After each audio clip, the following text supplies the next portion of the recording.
When will the Prime Minister finally apologise for his derogatory and racist remarks? Labour Party MP Tanmajit Singh Dhesi completely tore into Prime Minister Boris Johnson over comments that Johnson made a year ago. So this from Sky News from August 2018. Boris Johnson mocks women in burqas who, quote, look like bank robbers. The former foreign secretary asks why people who wear them would, quote, go around looking like letterboxes, unquote, but argues against a ban. Now, I'll get to the clip of Tanmajit Singh Dhesi in a second here, but look, if you're completely disconnected from reality, you may see these comments and think, well, Boris Johnson is just kidding around. Oh, you don't take his stuff seriously. He's just sure, he has some weird opinions. Maybe I don't agree with them, but free speech, let him say whatever he wants. It has no impact on anybody else. Complete BS. So when you are in a position of power, like Boris Johnson is, the speech, whatever you say, your speech does have an impact. It has an impact on culture. It has an impact on people in your society, as we saw from these comments a year ago. Boris Johnson's burqa comments led to surge in anti-Muslim attacks. Monitoring Group says abuse incidents jumped by 375% in the week following PM's article. In its annual report, the group said two significant spikes occurred in 2018. The first, in spring, reflected the Punish a Muslim Day incident when letters were sent to Muslim homes, institutions, and places of work. The letters suggested people could win points for a range of activities aimed at Muslims, including removing a headscarf from a woman or beating a person up. Muslim MPs also received the letters. However, a second, more significant spike occurred in August after Johnson wrote a column referring to veiled Muslim women as letterboxes and bank robbers. In the week following that article, Tell Mama, the group that looked into this, said anti-Muslim incidents increased by 375%, from 8 incidents the previous week to 38 in the week following. Of the 38 anti-Muslim hate incidents, 22 were directed at Muslim women who wore the niqab, or face veil.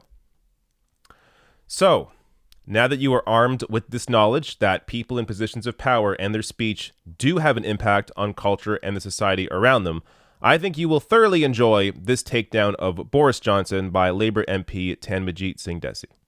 Singh Dhesi. Thank you very much. Mr. Speaker, if I decide to wear a turban, or you decide to wear a cross, or he decides to wear a kippah or a skull cap, or she decides to wear a hijab or a burqa, does that mean that it is open season for right honourable members of this House to make derogatory and divisive remarks about our appearance? For those of us who from a young age have had to endure and face up to being called names such as Towelhead or Taliban, or coming from Bongo land, we can appreciate full well the hurt and pain felt by already vulnerable Muslim women when they are described as looking like bank robbers and letterboxes.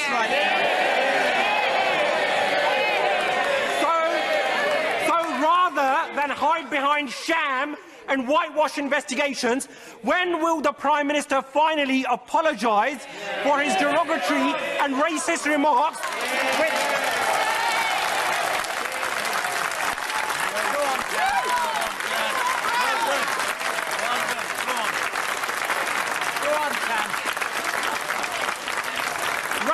racist remarks, Mr. Speaker, which have led to a spike in hate crime? And given the increasing prevalence of such incidents within his party, when will the Prime Minister finally order an inquiry into Islamophobia within the Conservative Party, something which he and his Chancellor promised on national television?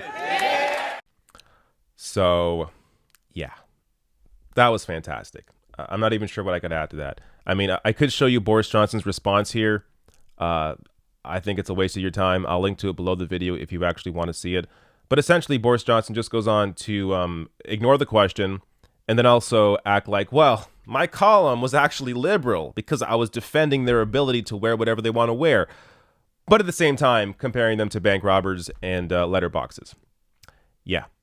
People like Boris Johnson either are, totally stupid, totally ignorant, or know very well that their speech has a negative impact on society. I think with Boris Johnson, it's a little of everything. He is stupid, he is ignorant, and he's also not a good person.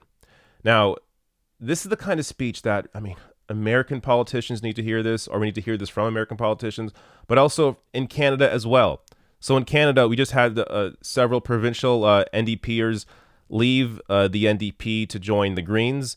And one of the reasons that one of these NDPers cite is because the leader of the NDP, Jagmeet Singh, is a Sikh man who wears a turban.